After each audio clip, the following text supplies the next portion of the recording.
Welcome back. We're now joined by Punita Kumar Sinha, the Managing Partner of Pacific Paradigm Advisors. Punita, great to have you and happy Women's Day, right? It's just apt this week that we get you on the channel.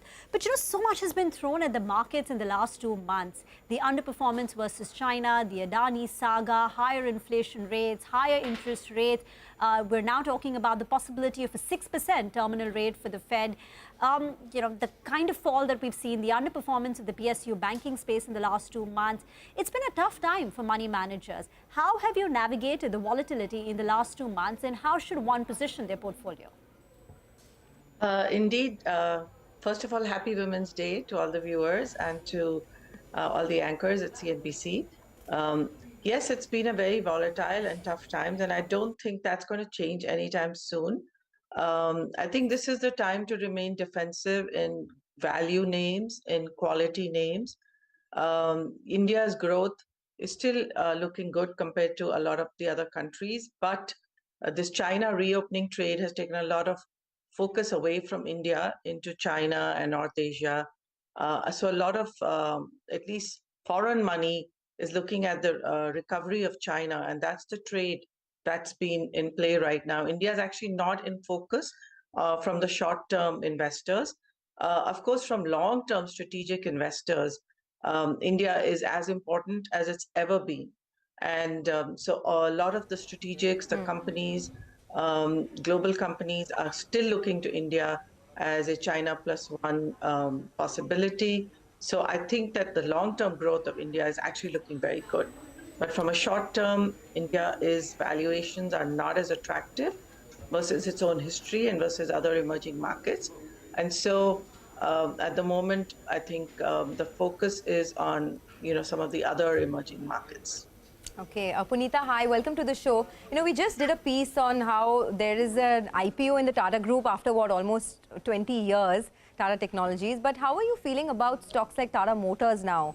Because the company is doing all the right things, reducing debt, monetizing their assets, but somehow the stock just doesn't give returns to shareholders, at least in the recent past. Yeah. How are you feeling about it? No, I myself have been a victim of Tata Motors because, every time we think it's looking really attractive and the auto cycle should rebound, for whatever reason, the stock is not performing. I think too many people have got burnt in it in the past, so more cautious to get back in.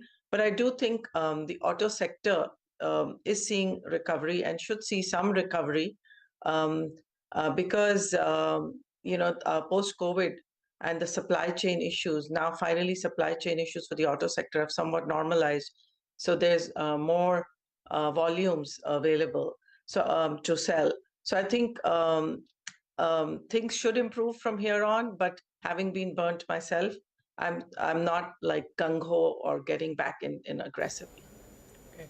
Hi, Punita. We saw a big commitment from GQG partners, Rajiv Jain committing $1.8 billion to the Adani Group.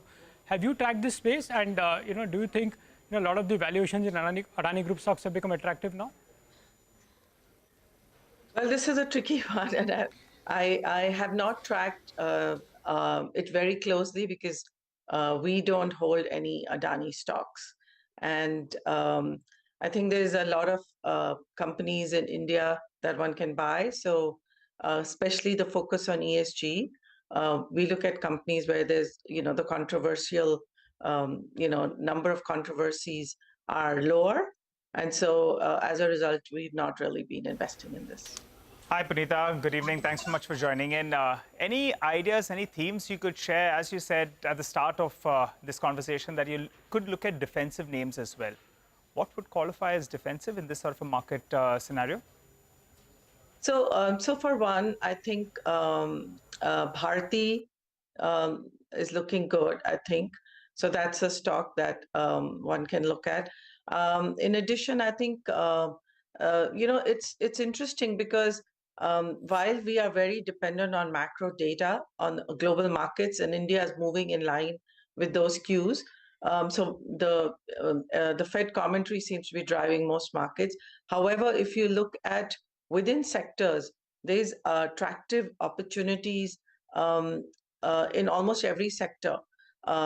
So For instance, I still am a big believer in capital goods manufacturing because I think this outsourcing from globally to India, the inward outsourcing to India is a theme that's really, really growing.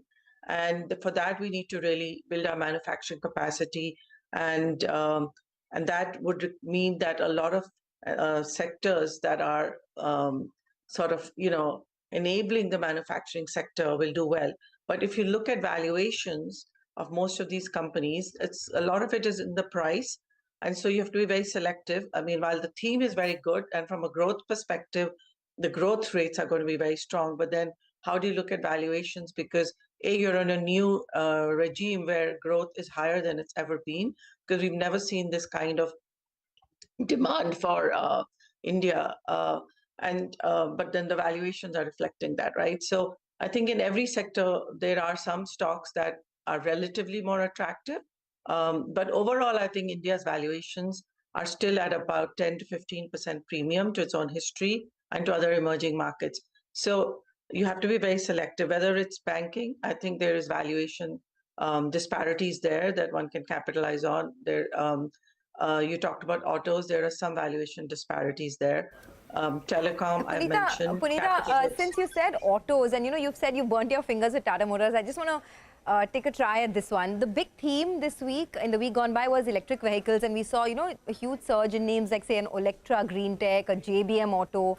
Do you track this EV, e-buses space, and do you see any opportunity here for investors? So, I have been looking at EVs, but more on the venture side, not so much on the listed space, because I think there's more opportunities in the new technologies that are coming up.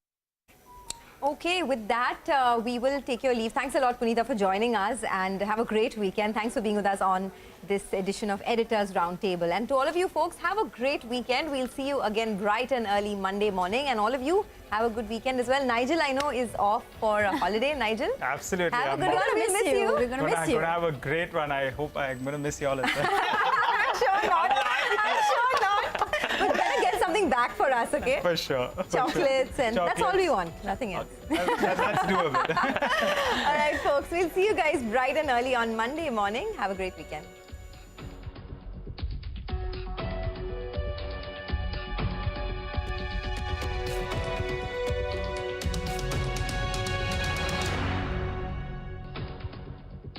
ए लड़की तेरा नाम क्या है पूछने वाले पूछे तो बता तेरी पहचान क्या है तेरा नाम